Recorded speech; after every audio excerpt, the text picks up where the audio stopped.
So one day, I asked myself, what would Deadpool ride into battle? And my brain in all its questionable wisdom said a unicorn. Not just any unicorn, a majestic glitter blasting rainbow farting unicorn. And because I clearly have no grip on reality, I decided to sculpt it from scratch with clay and maximum effort. We begin as all epic quests should, with 4 extremely thick unicorn legs. I'm using coil building instead of a wire, basically rolling out clay noodles and stacking them like lasagna, but with more judgment. 1 leg at a time, smooth it out, make it chunky, and boom. Repeat 3 more times because our unicorn here's got places to try. Now at this point, I'd like to introduce you to our unicorn. Her name is Glenda. I started building Glenda's body, and to be completely honest, I had no clue what I was doing. Just vibes, coils, hopes, and repeat. But then, disaster. I couldn't figure out how to attach her torso to the front legs.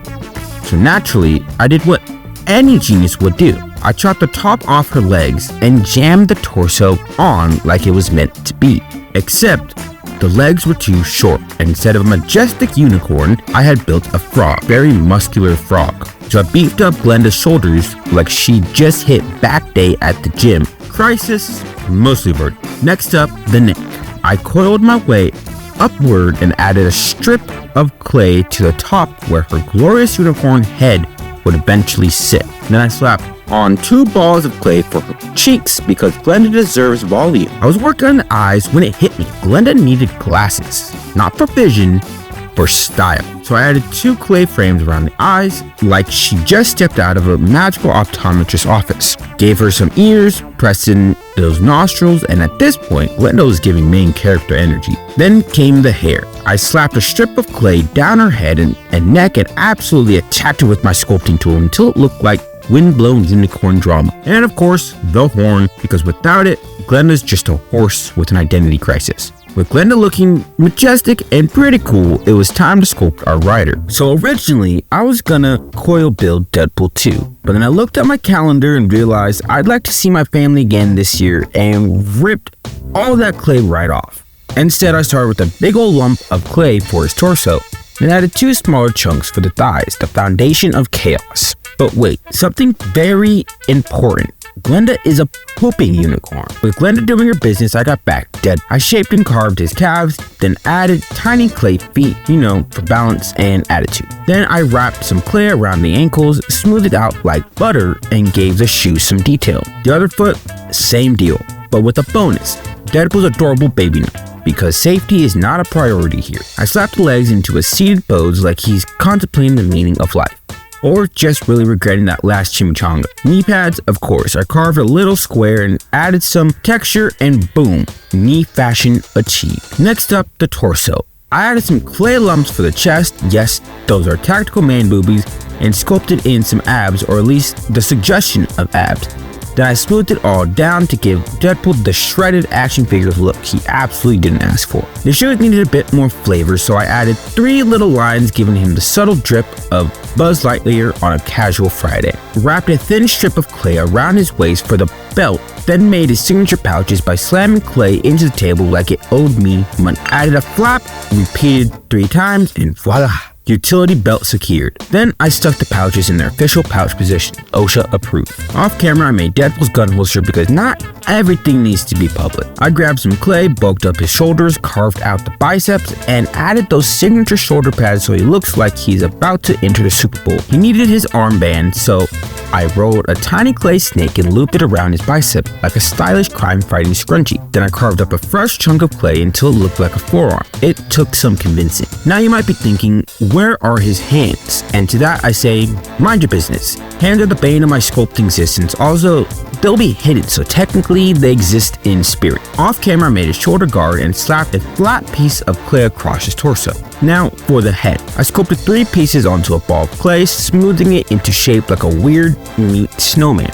Then I added that little mask flap thingy at the back. You know the one. I carved in his face so it almost looked like a face. Poked in 2 giant eye holes and shoved in some eyeballs that were frankly too big. Smoothed in some eyelids so he doesn't look like he's in a constant state of alarm. And I tried to make expression chill and relax, but he ended up looking like he's questioning the very nature of the universe. We roll with it. I marked out where the mask would go, carved it in for the classic Deadpool vibe, then chopped the neck to the right sides and bulked it up like he skipped leg day but never missed a neck day. Attached the head to the body, very delicate, like placing a cherry on top of chaotic sundae. I almost forgot Glenda's tail, so I placed some clay in the position of a horse pooping, and then I let it dry quietly while I mentally prepared for the absolute color explosion I'm about to unleash on this thing. With Deadpool and Glenda finally dry, it was time to give this chaotic duo some color.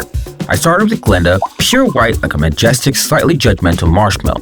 I did my best to get into all the crevices, which is a weird sentence, but here we are. The real challenge, her stomach, so I carefully lifted Glenda like she was a porcelain baby giraffe and painted under her neck without dropping her. Next up, I slathered wax resist all around Deadpool so I wouldn't accidentally give Glenda a pastel makeover while painting Deadpool. While the wax dried, I moved on to her hair. An extremely delicate operation. One wrong move and her tail would pop off like a joke. Then came Glenda's glasses, painted a cool green blue with black lenses, stylish, mysterious vogue of root. But when I went to shape the black paint, let's just say my wall is now part of the project. Thankfully that wax resist I applied earlier came in clutch. Now on to the man himself. I hit Deadpool with the black wash, wiped it off with a sponge, and boom, instant gritty texture, moody, mysterious, mildly filthy. Remember when I said I had to be really careful not to knock off Glenda's tail?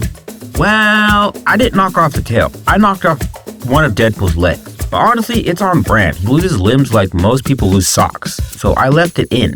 Once the wash dried, I painted him red. Classic, iconic, slightly unhinged, and right as I was losing all remaining patience and hope, I decided it was time. Into the kiln she goes for the first firing. The sculpture of the chaos of dreams, what could possibly go wrong? Luckily, absolutely nothing went wrong, so back to painting. I started by retouching Glenda's white coat, scrubbing off all the rogue reds and rebellious black smudges that somehow migrated across her body. Then I redid her tail because, well, the first attempt looked like I sneezed mid-brushstroke. This time I gave it the care and attention of a unicorn royalty spa day, and added matching purple hooves because fashion matters. For her horn, I busted out some classy tan underglaze, elegant and powerful like a coffee-loving wizard. Then I weathered her face a bit by brushing black around the nose and wiping it off with a wet sponge. On to Deadpool. I painted his shoulder guard, shoes, weapons, and mask black, all the essentials, being extra careful not to black out his eyes. Then came the utility belt. I grabbed some brown and slathered it on like Nutella. Yes, Glenda is mid-poop, so I mixed up some rich brown and a lovely shade of swamp green and gave it that fresh out of the fantasy forest look I could return to Deadpool.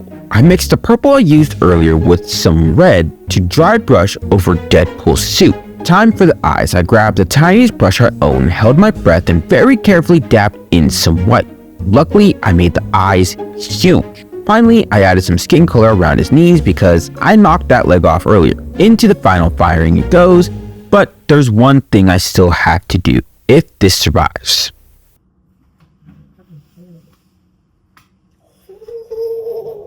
So good. Holy crap. The last thing I have to do is add some UV resin around Glenda's glasses and Deadpool's eyes. With that, our sculpture is complete and into the final shots. Honestly, I don't know if I just made fan art or summoned something unholy, but either way, I regret nothing. If you made it this far, you're my kind of crazy. Subscribe for more ridiculous builds and drop a comment with what I should sculpt next.